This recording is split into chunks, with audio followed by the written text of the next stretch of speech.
స్వాధీనం చేసుకున్నారు. ఈ ఘటనలో ముగ్గురు తీవ్రంగా గాయపడ్డారు. వారిలో ఒకరి పరిస్థితి అత్యంత విషమంగా ఉన్నట్లుగా తెలుస్తుంది. బాధితులను స్థానికులు వెంటనే ప్రభుత్వ హాస్పిటల్ కు తరలించారు. పోలీసులు వెంటనే ఘటన స్థలానికి చేరుకుని పరిస్థితిని అదుపులోకి తీసుకొచ్చే ప్రయత్నం మొదలుపెట్టారు.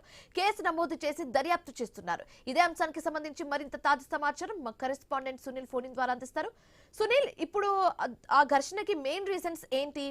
ఇప్పుడు అక్కడ సిచ్యువేషన్ ఏంటి? పూర్తి డీటెయిల్స్ ఏంటి? పోలీస్ అధికారులు ఏం చెప్తున్నారు? శివాని, నెల్లూరు జిల్లా మూలాపేటలో ఓ ప్రేమ వివాదం రెండు వర్గాల మధ్య వివాదంగా మారిందని చెప్పాలి. అయితే ఒక వ్యక్తి ప్రేమ వ్యవహారం కూడా మూలాపేటకి సంబంధించి ఇరు వర్గాలు కత్తులతో దాడి చేసుకున్నాడు. ఆ వ్యక్తి మూలాపేటకి సంబంధించిన ఓ స్ట్రీట్ లో అమ్మాయిని అయితే ప్రేమించాడని కూడా అక్కడ ప్రజలు చెప్తున్నారు. ప్రేమించడంతో పాటు కూడా అమ్మాయి కోసం ఆ స్ట్రీట్ లోకి వెళ్ళిన పరిస్థితి అయితే ఉంది. ఆ స్ట్రీట్ లోకి వెళ్ళిన ఆ వ్యక్తిని ఆ అమ్మాయికి సంబంధించిన బంధువులు పట్టుకొని అతన్ని ప్రశ్నించి అతన్ని కొట్టాడని కూడా అక్కడ స్థానికులు చెప్తున్నారు. కొట్టడంతో అతను తనకు సంబంధించిన బంధువులు కుటుంబ సభ్యులకైతే ఈ విషయాన్ని తెలిపారు.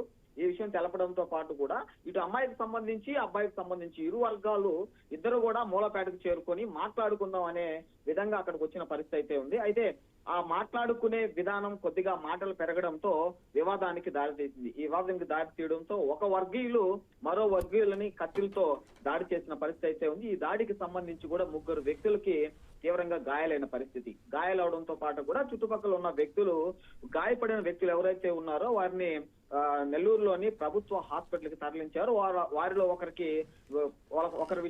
ఒకరి పరిస్థితి విషమంగా ఉందని కూడా అక్కడ స్థానికులతో పాటు డాక్టర్లు కూడా చెప్పిన పరిస్థితి అయితే ఉంది. అయితే ఇదే విషయానికి సంబంధించి నెల్లూరు వన్ టౌన్ సిఐకి అయితే ఐన్యూస్ ప్రతినిధి ఫోన్ చేసి వివరాలు అయితే తెలుసుకున్న పరిస్థితి అయితే ఉంది. అయితే ఇప్పటికీ గాయపడిన ముగ్గురు వ్యక్తులకి ఎలాంటి ప్రాణహాని లేదంటూ కూడా వన్ టౌన్ సిఐ చెప్పిన పరిస్థితి అయితే ఉంది. అయితే ఇరు వర్గాల మీద పోలీసులు కేసు నమోదు చేసి విచారణ చేపడుతున్నారు. విచారణలో కూడా మరికొన్ని విషయాలు వెలుగులోకి వచ్చే పరిస్థితి అయితే నెల్లూరు జిల్లా మూలాపేటలో నెలకొందని చెప్పుకోవచ్చు. శివాని.